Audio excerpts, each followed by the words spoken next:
नमस्कार, नयन मराठी रेसिपीमध्ये तुम्हा सर्वांचं खूप खूप खूप मनापासून स्वागत. आज आपण दुधी भोपळ्याचे थालीपीठ कसे बनवायचे हे बघणार आहोत. थालीपीठ आपण भाजणीचेही बनवू शकतो, पण आज आपण जे थालीपीठ बनवतो ते अगदी आपले घरगुती उपलब्ध जे पीठ असतं त्यात आपण हे खमंग असे थालीपीठ बनवणार आहोत. बऱ्याचदा डब्यासाठी काय द्यायचं हा प्रश्न पडतो, त्यावेळेस भोपळ्याचे थालीपीठ हा अगदी उत्तम पर्याय आहे. रेसिपी करायला खूप सोपी आहे. रेसिपी सुरू करण्याआधी तुम्ही चॅनलवर जर नवीन असाल तर सबस्क्राईब करा, म्हणजे नवीन व्हिडिओचे नोटिफिकेशन तुम्हाला सगळ्यात आधी मिळतील. चला तर मग रेसिपीला सुरुवात करू. त्यासाठी साहित्य बघू. आज आपण दुधी भोपळ्याचे थालीपीठ बनवणार आहोत. त्यासाठी मी एक मध्यम आकाराचा दुधी भोपळा घेतलाय, एक मोठा कांदा बारीक कापून घेतलाय, 9 ते 10 हिरव्या मिरच्या, पांढरे तीळ, ओवा, लसूण 10 ते 12 पाकळ्या घ्यायच्या लसणाच्या, कोथिंबीर, जिरे, चवीनुसार मीठ, हळद. थालीपीठ बनवण्यासाठी मी एका मिक्सिंग बाउलमध्ये 1 वाटी बाजरीचं पीठ, 1 वाटी ज्वारीचं पीठ, अर्धा वाटी गव्हाचं पीठ आणि अर्धा वाटी बेसन पीठ घेतलंय. हे सगळं पीठ मी मिक्स करून इथं तुम्हाला दाखवलंय. थालीपीठ बनवण्यासाठी मी इथं मिरची लसणाचं वाटण करून घेते. त्यासाठी मिक्सरच्या भांड्यात मिरच्या टाकून घेतल्या, घेतलेला लसूण टाकून घेऊ आणि जिरे. हे वाटण मिक्सरमध्ये पाणी न टाकता आपण बारीक करून घेऊ. एक मोठं भांडं घेतलंय, त्यात आपण जे पीठ घेतलं होतं ते सगळं पीठ टाकून घेतलंय. पिठामध्ये आपण आता जे मिरची लसूण आपण बारीक करून घेतलाय तो टाकून घेऊ.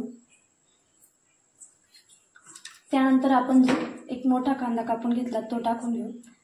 कांदा ऑप्शनल आहे, तुम्हाला आवडत असेल तर घाला, नाही घातला तरी चालेल.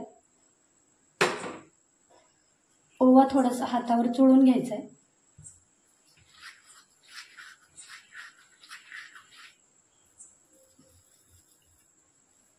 त्यानंतर बारीक कापलेली कोथिंबीर घेऊ. कांदा आणि कोथिंबीर जास्त घ्यायचे, थालीपीठ सॉफ्ट होतात. पांढरे तीळ, चवीनुसार मीठ,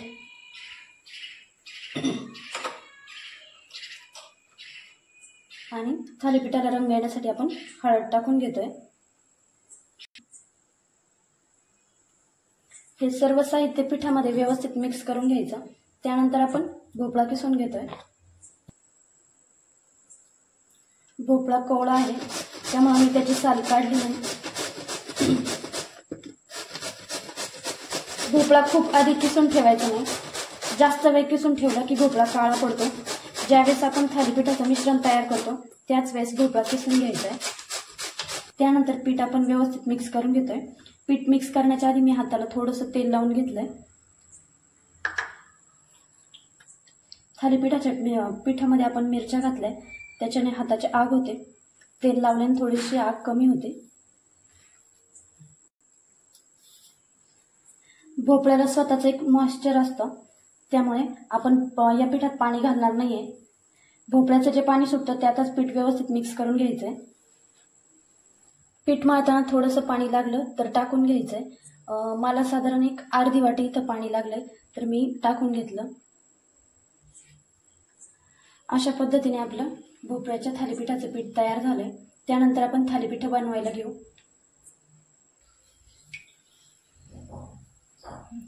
थालीपीठ बनवण्यासाठी मी इथे एक पोळपाट घेतलाय. थालीपीठ थापण्यासाठी एक कॉटनचा कपडा घ्यायचा आहे. थोडासा ओला करून घ्यायचा आहे, त्यामुळं आपलं थालीपीठ व्यवस्थित पडतं. आपण थालीपीठ थापायला घेतोय. थालीपीठ थापून होईपर्यंत आपण तवा गरम करायला ठेवलाय. तवा गरम करत असताना गॅसची फ्लेम मीडियम फ्लेमवर ठेवायची. त्यानंतर आपण पीठ घेऊ. तुम्ही बघू शकता आपलं पिठाची कन्सिस्टन्सी कशी झाली. या आकारामध्ये मी पिठाचा गोळा घेतलाय. तुम्हाला थालीपीठ मोठे करायचे असेल तर गोळा मोठा घेऊ शकता. थालीपीठ थापण्याच्या अगोदर आपण परत एकदा कपड्याला पाणी लावून घेऊ. पिठाचा गोळा असा व्यवस्थित प्रेस करून घ्यायचा आणि हाताला पाणी लावत लावत थालीपीठ आपलं थापून घ्यायचंय. या पद्धतीने गोल आकारात थालीपीठ थापून घ्यायचं आहे.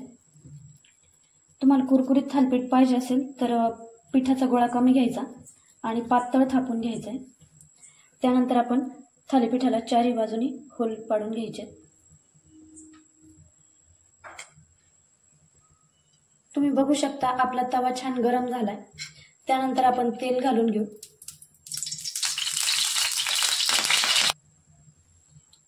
तेल टाकल्यानंतर तव्याला सर्व बाजूने व्यवस्थित पसरवून घ्यायचं.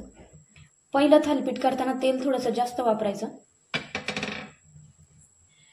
मी इथं थालीपीठ बनवण्यासाठी जुन्या वापरातला तवा घेतलाय.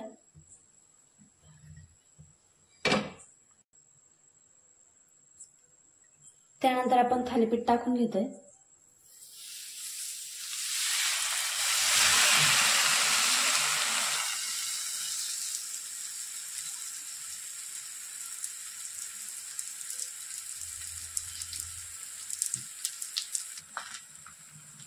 थालीपीठाच्या छिद्रामध्ये थोडंसं तेल घालून घ्यायचंय.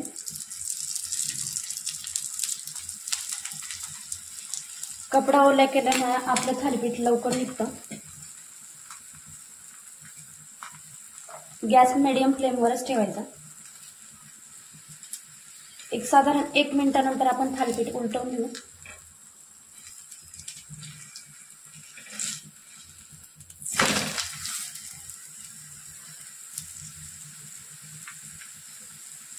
तुम्ही बघू शकता एका साईडने आपलं थालीपीठ छान भाजलं.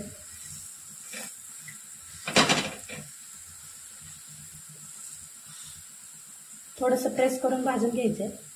व्यवस्थित भाजलं जातं. त्यानंतर आपण दुसरं थालीपीठ थापायला घेतोय. दुसरं थालीपीठ थापताना कपडा परत एकदा पाण्यात बुडवून घ्यायचा.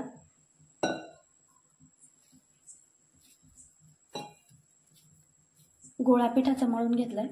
त्यानंतर थोडंसं प्रेस करून थालीपीठ थापून घ्यायचं. मधून मधून थोडासा पाण्याचा हात घ्यायचा आहे. थालीपीठ व्यवस्थित थापलं जातं.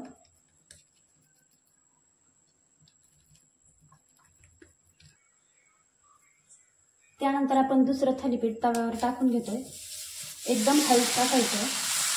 तेल गरम असतं, अंगावर उडतं ते. थालीपीठाच्या छिद्रामध्ये थोडंसं तेल घालून घ्यायचं.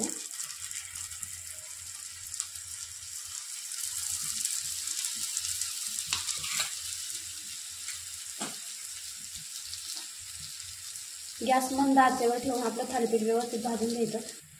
तुम्ही बघू शकता एका साईडने आपलं थालीपीठ छान भाजलंय.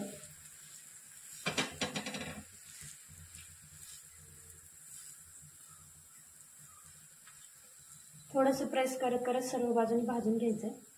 थालीपीठ आतून व्यवस्थित भाजलं जातं.